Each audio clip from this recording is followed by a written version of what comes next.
Olá, meu nome é Karina e eu sou artista de múltiplas linguagens. Sou atriz, contadora de histórias, performer e cantora.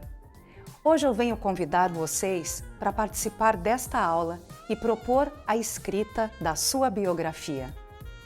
Vem comigo que eu vou ensinar a vocês algumas dicas para você olhar para trás, revisitar sua história e registrá-las em palavras, narrativa oral ou até mesmo construir uma obra de arte.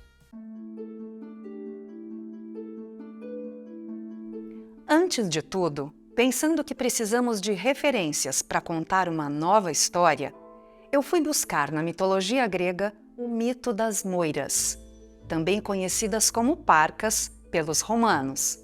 As Moiras eram 3 divindades, filhas da noite, e viviam dentro de uma caverna, tecendo o fio da vida no mais absoluto silêncio. Elas eram imortais, e até mesmo os deuses, que viviam no Olimpo, temiam despertar o humor das Moiras e ganharem alguma surpresa tecida pelo destino. Clotó é o nome da primeira fiandeira.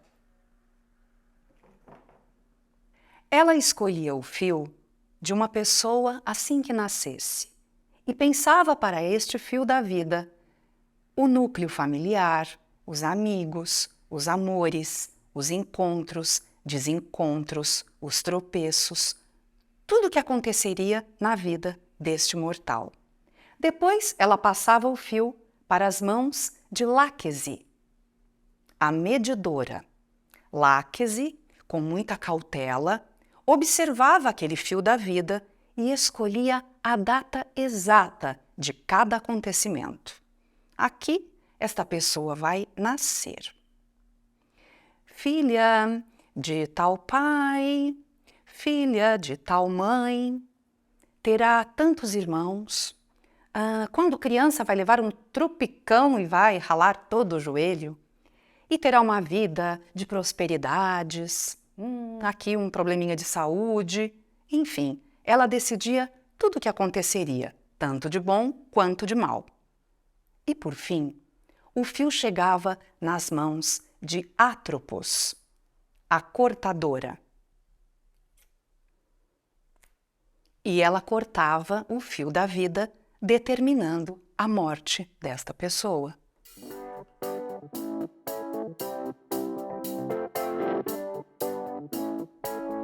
Pensando nas infinitas possibilidades de contar uma história, assim como as Moiras teciam os fios da vida com tramas diferentes, nós também podemos escolher uma maneira especial de contá-la aos outros. Pois uma história contada nunca é igual tintim por tintim àquela que aconteceu no passado. É sempre uma reprodução. E a gente agora tem outra perspectiva para olhar para aquela situação. Por exemplo,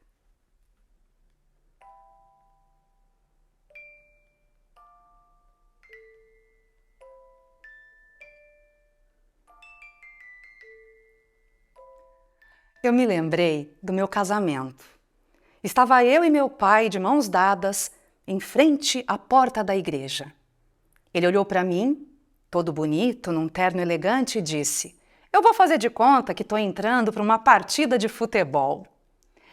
Então as portas se abriram. Tchan, tchan, tchan, tchan, tchan, tchan, tchan.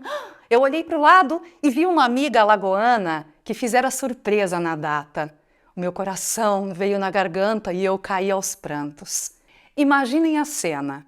De um lado, o pai da noiva cumprimentando os torcedores da partida de futebol. Do outro, a noiva chorando aos prantos ao encontro de seu amado. Essa história faz chorar ou faz rir? Depende. Depende da entonação que eu dou à história. Depende da sua observação, do seu ponto de vista. Ela pode ser mais trágica e menos cômica para um senhor que sentava no fundo da igreja, observando tudo muito atento, e enxugando com o lenço uma lágrima, fingindo secar o suor. Será que ele se lembrava de um grande amor? Será? O que importa é que eu, Karina, escolhi um fragmento da minha biografia para contar a vocês. E vocês farão o mesmo. Vamos começar fazendo uma listinha de tudo que a gente gostaria que fizesse parte dessa biografia revisitada.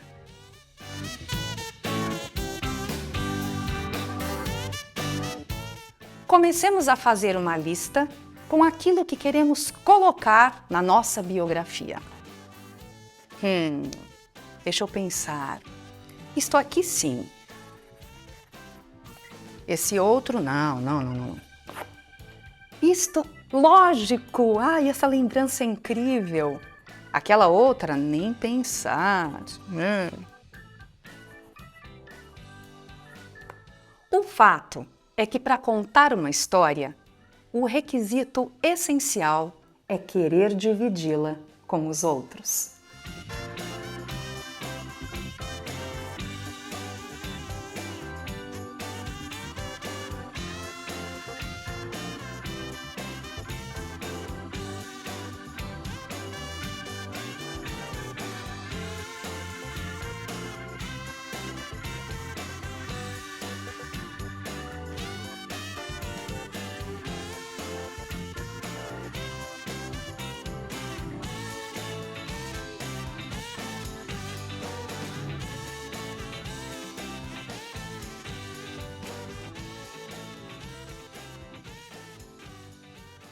Já dizia Ângelus Anônimos Giannichini, um bom contador de histórias tem de ser um bom ouvinte. Olha, gente, não é tão simples contar a própria história. O que é certo é que o contador de histórias precisa ter disponibilidade interna, entregar. Por exemplo, o poeta, quando compõe uns versos e quer mostrá-los para a gente. Se ele entrega com encantamento, a gente vai ficando hipnotizada, a gente fica encantada ouvindo aquela belezura, ainda que não entenda bulhufas da arquitetura de palavras. Agora, se ele vem mostrar o poema porque está ensimesmado, está olhando para si, a gente logo perde a atenção e torce o nariz. Ah, Ângelus Anônimos não existe. Eu acabei de inventar.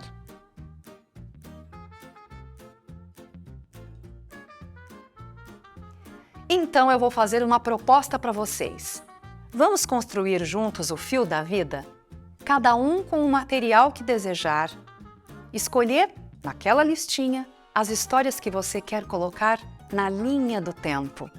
Simbora comigo? Abrir as gavetas da memória e botar mãos à obra. Depois de pronto, o fio da vida vai ser um grande aliado para escrever a sua biografia ou contar verbalmente a sua história.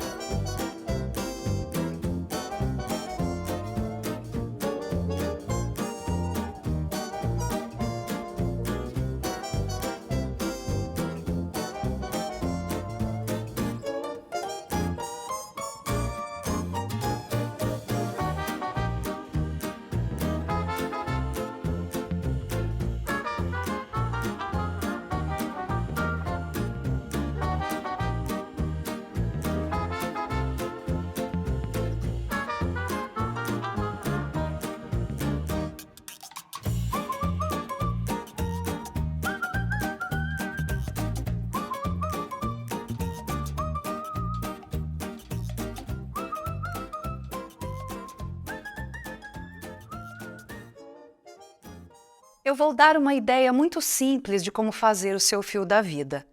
Eu fui buscar nas minhas caixinhas de costura, no material que eu tenho para confecção de figurinos, o que eu tinha em casa. Eu vou usar um fio bem firme, como esse barbante aqui, para segurar bem os penduricalhos, mas eu poderia também ter optado por uma lã, um fio de lã, que fica muito bonito, muito colorido. Aí eu usarei pregadeiras dessas simples, de colocar no varal para secar as roupas. A gente pode passar cola nas pregadeiras e colar as miudezas. Então, uma fotografia, ou usar esses cartões que são folhinhas que eu já não uso mais e que têm ilustrações belíssimas, é uma boa dica. Até mesmo cartões postais.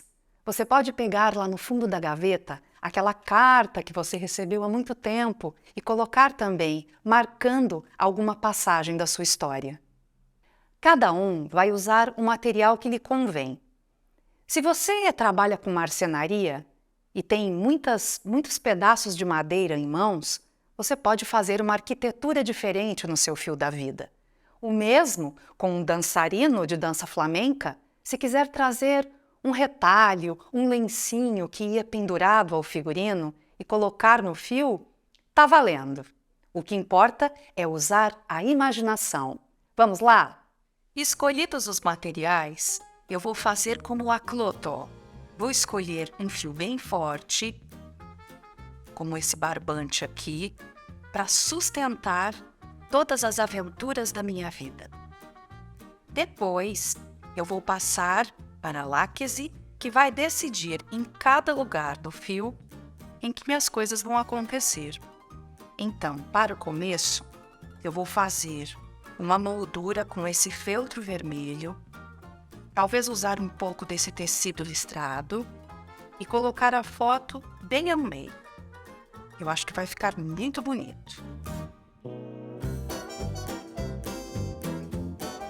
Enquanto eu recorto, colo e literalmente bordo o meu fio da vida, vou fazer o que faço melhor: contar histórias. A primeira vez que eu me reuni com um grupo de homens e mulheres com mais de 60 anos para realizar uma oficina como esta foi em 2015, no Parque da Água Branca, na cidade de São Paulo.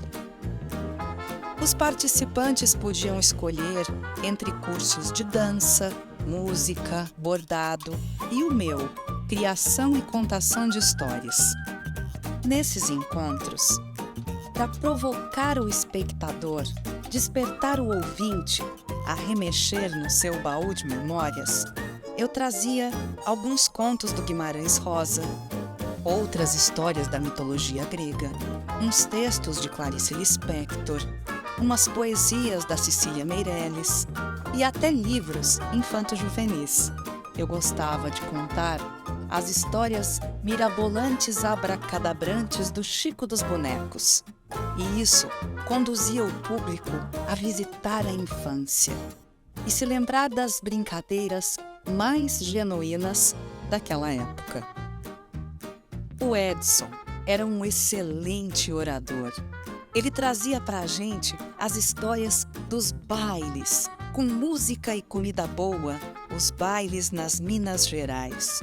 Quando o sanfoneiro tocava e ele, muito galante, tirava as mocinhas para dançar. Ele dizia que em todos os bailes sempre tinha uma candinha, aquela que ficava de longe observando, cochichando e falando alguma coisa para criar alguma situação. Eita, que a gente ria muito! E isso fez a Lourdes se lembrar do vestido de noiva dela, que ficou guardado por muitos anos dentro de uma mala. Ela tinha o maior apreço pelo vestido de noiva que ela mesma tinha costurado. Acontece que o sonho da Lourdes, quando moça, era ser uma grande costureira da alta alfaiataria. E assim foi. Tanto que quando ela conheceu seu príncipe encantado, decidiu fazer, tintim por tintim, com todos os detalhes como ela imaginava e sonhava, o seu próprio vestido de casamento. Eles viveram felizes, tiveram filhos, tiveram netos. E lá pelas tantas, quando a Lourdes ficou viúva, ela decidiu se inscrever num curso de dança cigana. E foi exatamente nesta situação que ela teve uma grande ideia. Quando preparava o figurino para a sua primeira apresentação de dança cigana, decidiu puxar um banquinho e arrastar a mala do fundo do maleiro onde estava guardado o dito cujo. Abriu a mala, olhou para o vestido e conversou com ele como se fosse gente. Olha aqui, meu vestido de noiva.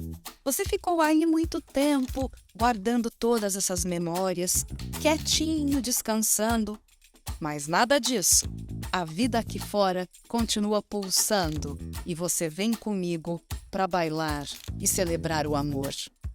A Lourdes tingiu o vestido com cores vibrantes, fez alguns ajustes nas costuras, bordou as saias com pedrarias e se apresentou em grande estilo, muito faceira, e foi muito aplaudida.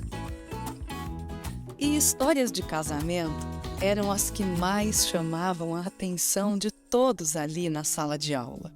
Sempre alguém tinha uma história de amor para contar, ou então uma decepção amorosa, que tinha um final trágico ou muito dramático.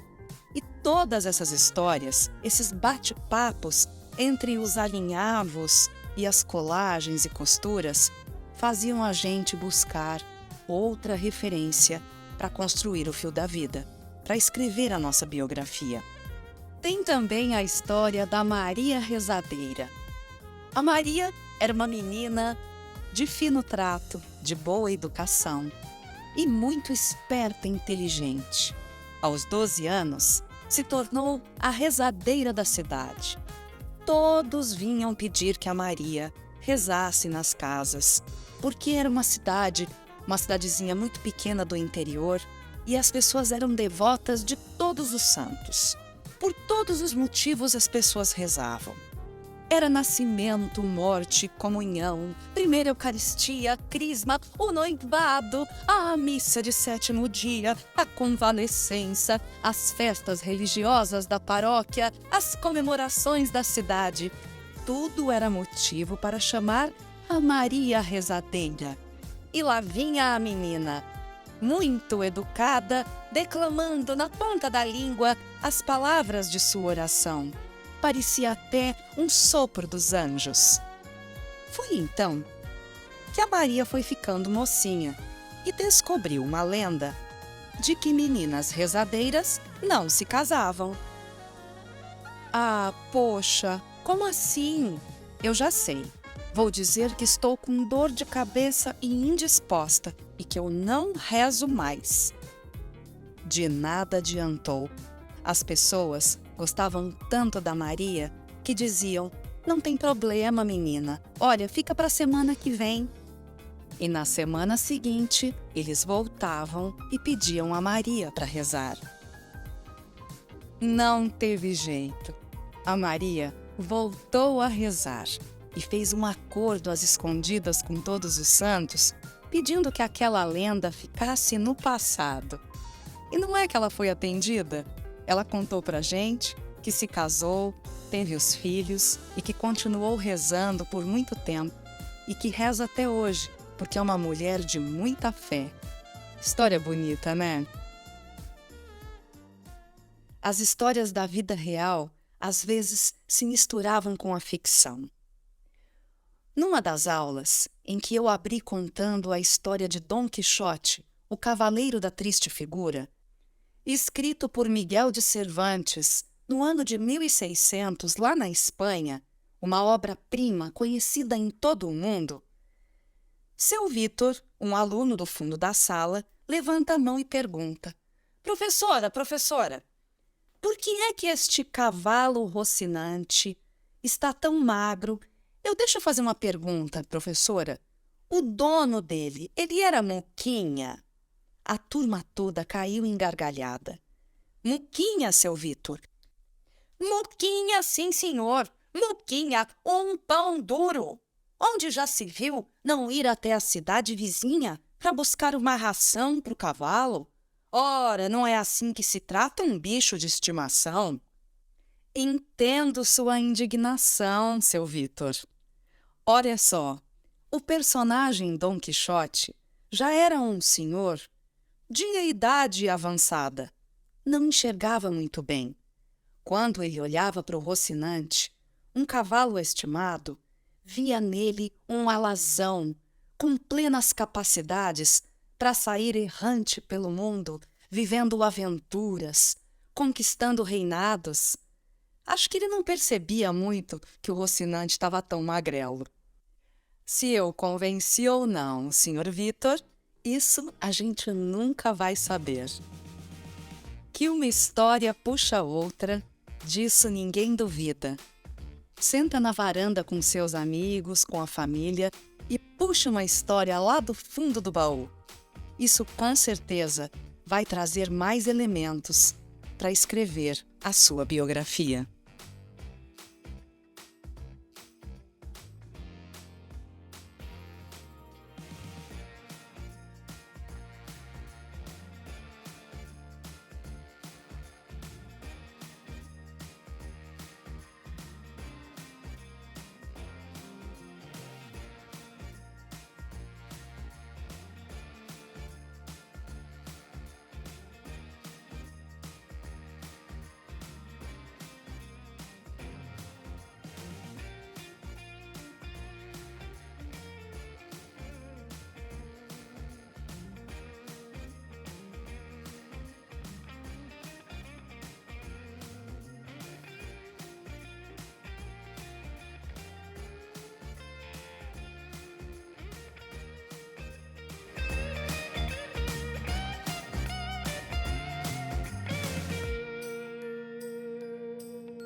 Aproprie-se da sua história. Experimente contá-la no espelho quando ninguém estiver olhando.